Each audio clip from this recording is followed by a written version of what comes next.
আজ শ্রাবণ মাসের প্রথম বৃহস্পতিবার। আজ মা লক্ষ্মীর ব্রত পালন করলে সংসার থেকে দরিদ্রতা চিরতরে দূর হয়ে যায়। মূল বিষয়ে যাবার আগে বলে নিই, আমার সকল দর্শকদের অনেক অনেক স্বাগত জানিয়ে আজকের ভিডিওটি শুরু করছি। আজ যারা মা লক্ষ্মীর ব্রত পালন করছেন তারা অবশ্যই মা লক্ষ্মীর এই শ্রাবণ মাসের ব্রত কথা ভক্তি ভরে শ্রবণ করুন। তাহলে চলুন বন্ধুরা, আমরা শ্রী শ্রী লক্ষ্মী দেবীর পাঁচালী বা ব্রত কথা শুনে নেব। শ্রাবণ মাসে রম্ভাবতীর পালা।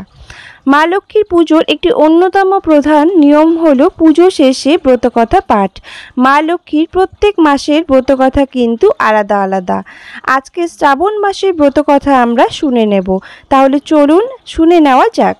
জগদত্ত বাস করে অজয়ের তীরে, রম্ভাবতী নামে তার পত্নী ছিল ঘরে।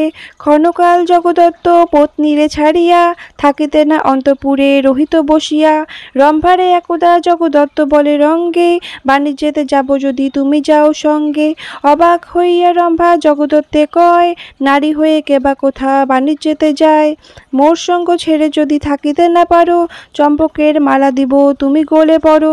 যতদিন মালা মোর উজ্জ্বল থাকিবে, ততদিন নিষ্কলঙ্ক আমারে জানিবে।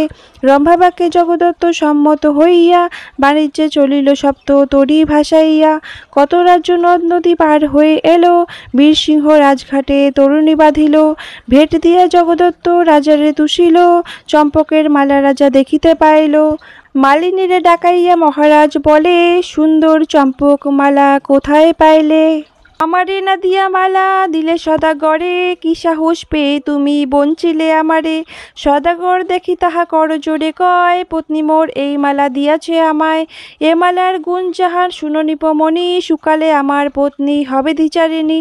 শুনিয়া সে কথা রাজা কৌতূহলী হইল, দেখিব কেমন সতী নিশ্চয় করিল। মণিমুক্তা দিয়া রাজা কোটালে পাঠায়, জগদত্ত দেশে আসি কোটাল পৌঁছায়। কোটাল উঠিল গিয়া মালিনীর ঘরে, সব কথা গোপনেতে বলে মালিনীরে। লোভে পড়ে সে মালিনী রম্ভা পাশে যায়, রম্ভা পাশে কোটালের নানা গুণ গায়। শুনি তাহা রম্ভাবতী হাসিতে হাসিতে, বলিল কোটালে লয়ে আসিতে রাত্রিতে। কোটাল হইয়া খুশি রাত্রিকালে গেল, ভৃত্যের প্রহারে কোটাল পলাইল। কোটাল আসিয়া সব বলে মহারাজে, পরীক্ষা করিতে রাজা আসিলেন নিজে। মালিনীরে বলে রাজা দিয়া নানা ধন, রম্ভার সহিত মোর করাও মিলন। লোভী মালিনী গিয়া বলিল রম্ভারে, রম্ভা বলে নিশাকালে আনিও রাজারে। মধ্যরাত্রে গিয়া রাজা পালঙ্কে বলিল, রন্ধন শেষিতে রম্ভা ভোজনে বসিল।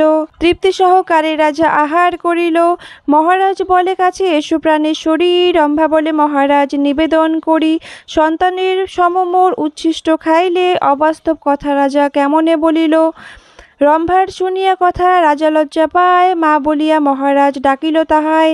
রাজ্যে ফিরে গিয়ে রাজা জগদত্তে আনে, রম্ভাসহ জগদত্তে মিলায় সেখানে। শঙ্কর রচিল দেবী কৃপায় অশেষ, শঙ্খধ্বনি করো সবে পালা হইল শেষ। ইতি শ্রাবণ মাসের ব্রতকথা সমাপ্ত।